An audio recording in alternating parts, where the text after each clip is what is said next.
আর্থনা সামিটের দ্বিতীয় দিনে ব্যস্ত সময় পার করছেন প্রধান উপদেষ্টা। সাইডলাইনে বিভিন্ন বৈঠক অংশ নিচ্ছেন ডক্টর মোহাম্মদ ইউনুস। সফরের বিস্তারিত জানাতে সম্মেলন স্থল থেকে আমাদের সঙ্গে যুক্ত হয়েছেন বেলায়েত হোসাইন। বেলায়েত, আজ প্রধান উপদেষ্টার কর্মসূচিতে আর কি কি রয়েছে বিস্তারিত জানাবেন।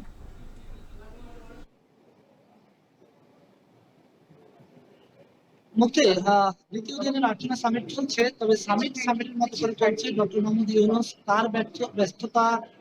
তার ব্যস্ততা চলছে সাইডলাইনের বিভিন্ন ধরনের বৈঠক করে। কি বলে রাখতে চাই যে এখানে তিনি একটু আগে কাতারের আমির শেখ তামিমের বোন শাইখা হিন্দ বিনতে হামাদ আল থানির সঙ্গে তিনি বৈঠক করেছেন। এই বৈঠকে তিনি বাংলাদেশের রোহিঙ্গা সংকট নিয়ে বিভিন্ন দিক তুলে ধরেছেন। বিশেষ করে যদি আমি বলি যে রোহিঙ্গাদের কারণে বাংলাদেশের আর্থসামাজিক অবস্থা কি ধরনের হুমকির মুখে পড়ছে, বৈশ্বিক কি ধরনের সমস্যা তৈরি হচ্ছে, রোহিঙ্গা সংকট নিয়ে আঞ্চলিক কি ধরনের সমস্যা, সব মিলিয়ে এই বিষয়গুলো নিয়ে তিনি কথা বলেছেন এবং সেখানে ইতিবাচক সাড়া পাওয়া গেছে কাতারের আমিরের বোনের কাছ থেকে। বাংলাদেশের প্রধান উপদেষ্টা যে জিনিসটি বলতে চেয়েছেন যে কিছুদিনের মধ্যেই অর্থাৎ সেপ্টেম্বর মাসে জাতিসংঘ একটি উচ্চ সম্মেলনের আয়োজন করা হবে। সেই সম্মেলনে কাতার যাতে বাংলাদেশের পক্ষে ইতিবাচক অবস্থান নেয় রোহিঙ্গা সংকট নিরসনে, সেই বিষয়ে তিনি গুরুত্ব দিয়েছেন। প্রধান উপদেষ্টা এটিও বলেছেন যে রোহিঙ্গা সংকট নিরসনের একমাত্র উপায় কিন্তু আসলে তাদের প্রত্যাবাসন। আমরা কিছুক্ষণ আগে প্রধান উপদেষ্টা প্রেস সচিব আমাদের সঙ্গে কথা বলেছেন। তিনি আমাদেরকে জানিয়েছেন যে রোহিঙ্গাদেরকে মর্যাদাপূর্ণ প্রত্যাবাসনের জন্য যত ধরনের প্রচেষ্টা আছে সব প্রচেষ্টা করা হচ্ছে বিশ্ব মঞ্চ থেকে। এবং তিনি এটাও বলেছেন যে আসলে রোহিঙ্গা সংকটটি বিশ্বের আলোচনার টেবিল থেকে যখন সরে গিয়েছে তখন প্রধান উপদেষ্টা বিশ্বের যেই দেশে যাচ্ছেন সেখানে রোহিঙ্গা সংকটকে তিনি তুলে ধরার চেষ্টা করছেন।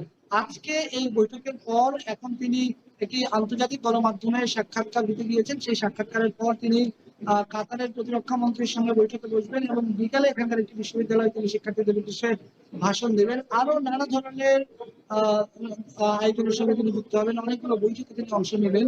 প্রধান উপদেষ্টা ছাড়াও প্রধান উপদেষ্টার সফরসঙ্গী হিসাবে যে দুজন উপদেষ্টা আছেন এখানে, তারাও কিন্তু বিভিন্ন ধরনের বৈঠকে অংশ নিচ্ছেন এবং বিভিন্ন ধরনের বৈঠকে অংশ নেবেন।